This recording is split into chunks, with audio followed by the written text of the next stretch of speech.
Fight week is here and UFC 288 is this Saturday. It's quite an underwhelming card, but there's still some very interesting fights on the card. Mark and I are going to make our predictions for those fights. But before we do that, if you're brand new here, make sure you subscribe as we have brand new videos every single week. So Mark, let's get into it. But before we do, what do you think of this card? Do you think it's a little underwhelming? I think a little underwhelming is an understatement because I think the card is quite dog shit. No swearing, no swearing. I agree. It's very, it is very well. It is very underwhelming. But talking about very little and underwhelming, we have Aljamain Sterling defending his title against Henry Cejudo. What's your predictions for this fight and why? Just very quickly, I will say I am pleased to see this as the main event, to be honest. But the rest of the card, another question. My prediction for this, I can't go against Henry Cejudo, Dwain. I just like him. I just think he's a great all-round fighter. I know he's had time off. We'll get into that after.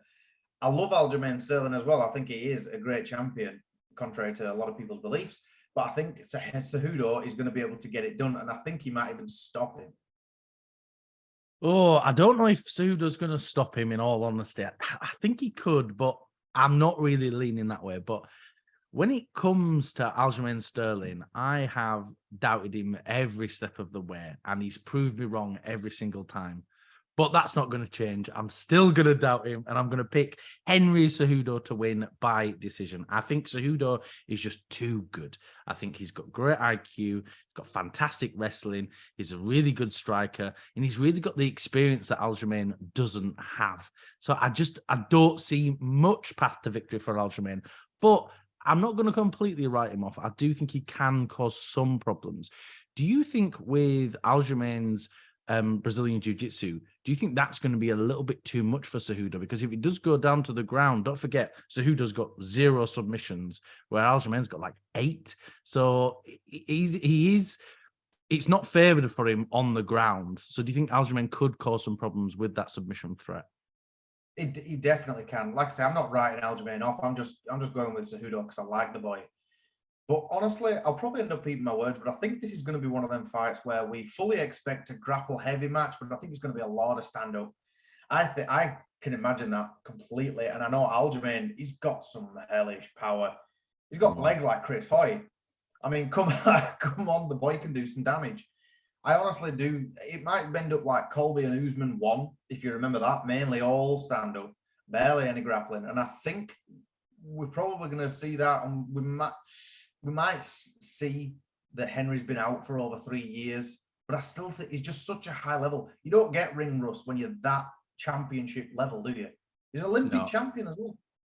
Yeah, exactly. He is an Olympic champion. And I agree with you 100%. I do not think we're going to see much grappling in this fight. I think Cejudo is too good of a wrestler for Aljamain to take him down. I think that's going to be Aljamain's real plan. That's his real advantage, is getting him down and making it very grapple heavy and threatening those submissions. But Cejudo's too good a wrestler. He's going to stop all those takedowns.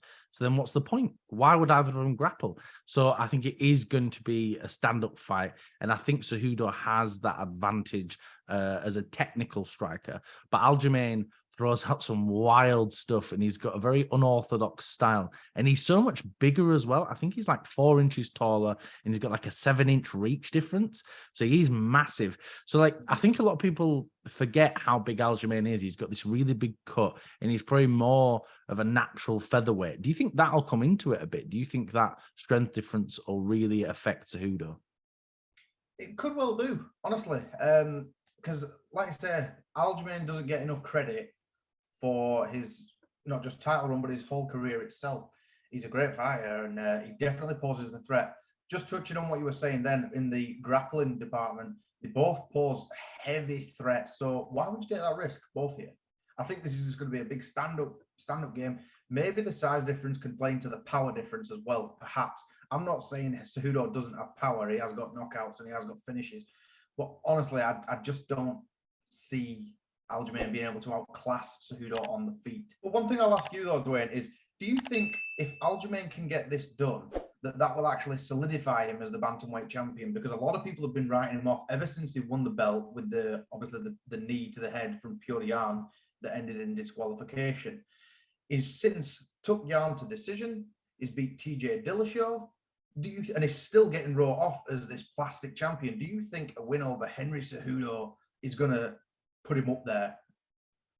Yeah, well, for me, on a personal level, I think he is a legitimate champion. I really think he's like, with people getting angry at Aljamain, you're getting angry at the wrong person. Piotr Jan's the one that cheated. Blame him. It's his fault. It's not Aljamain's fault. It's ridiculous to blame Aljamain. But Aljamain proved that he's a champion. He ran through Jan that second time round. He ran through Dillashaw. But now I think so many people will still try and discredit Aljamain if he does beat Cejudo. They'll go, oh, he had 3 years out. He's not the same fighter he was before. I think people, no matter what Aljamain does, will write him off. And I think that's a big problem. But yeah, for me, I think it'll really cement him as that champion. And hopefully it can cement it in other people's eyes as well. What about you? Well, I think there has been built-in excuses for almost every single fight that he's had since then. Like the illegal knee, people say, oh, he should have won an award for his acting and all that kind of thing, faking it, that kind of stuff. The second fight with Jan, there's no excuse. He took him to decision and he got the win. That's it. Dillashaw, obviously Aljamain, he won in the second round, but Dillashaw had a shoulder dislocation, didn't he? It separated like 20 times in his training or something like that. And again, like you say, if he beats Cejudo, there is always people, well, he's had 3 years out. He hasn't been doing this. He's been doing that. You know, he beat an old man Cejudo and all this, as if he's some withered old guy or something. This is Henry Cejudo. Go on, he's Triple C for a reason. But seriously, I'm in the same boat as you as well. I think he's got just as much right to call himself a legitimate champion as anyone else who's got a belt currently. And then we move on to the co-main event. We have Belal Muhammad versus Gilbert Burns. Mark, what's your prediction for this fight and why? Well, it's everyone's favorite. It's the 5-star rated Belal Muhammad in the octagon again. Can't wait.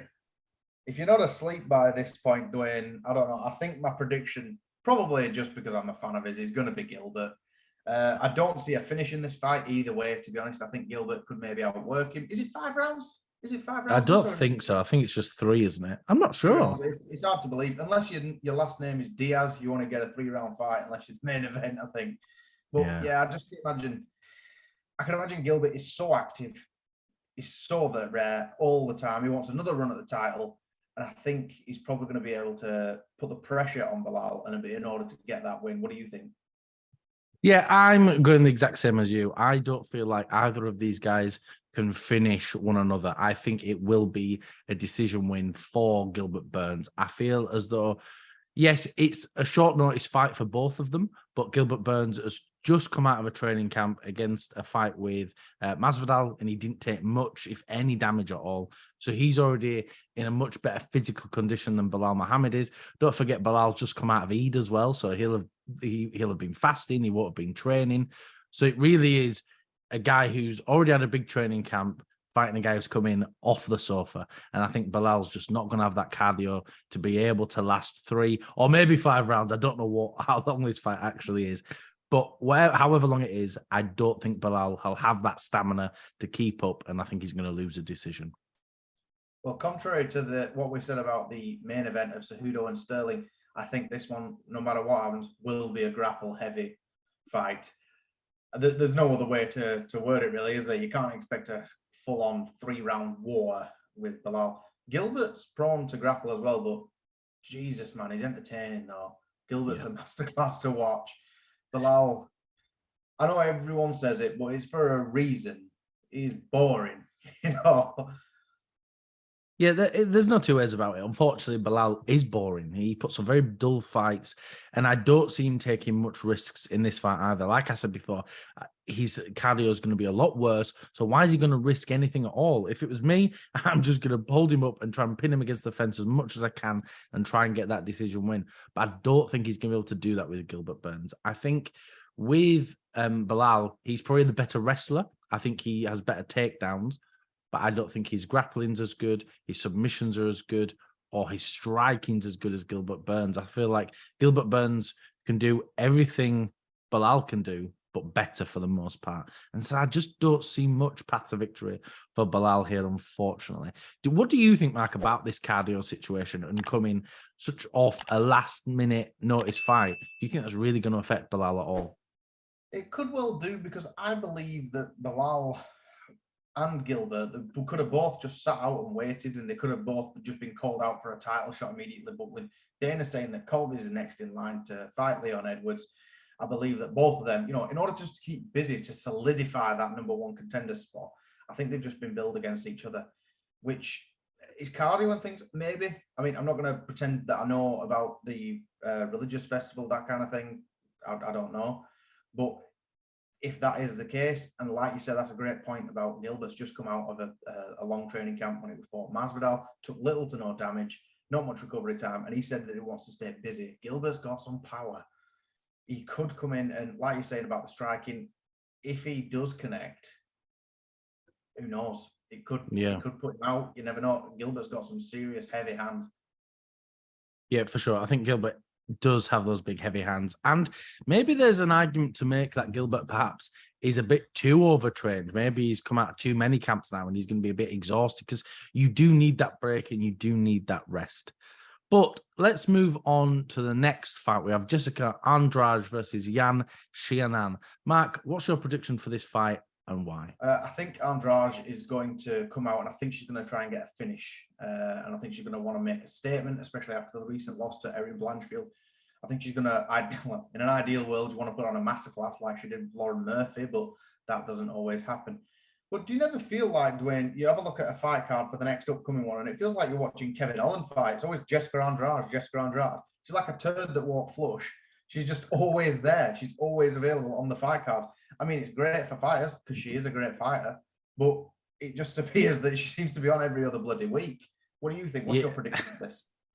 Yeah, well, it is great that she's fighting so often. It's fun to see her fight, but I do worry that it's going to take her toll on her. It's not as though she's not going through a few wars and stuff and coming off this big loss to Blanchfield.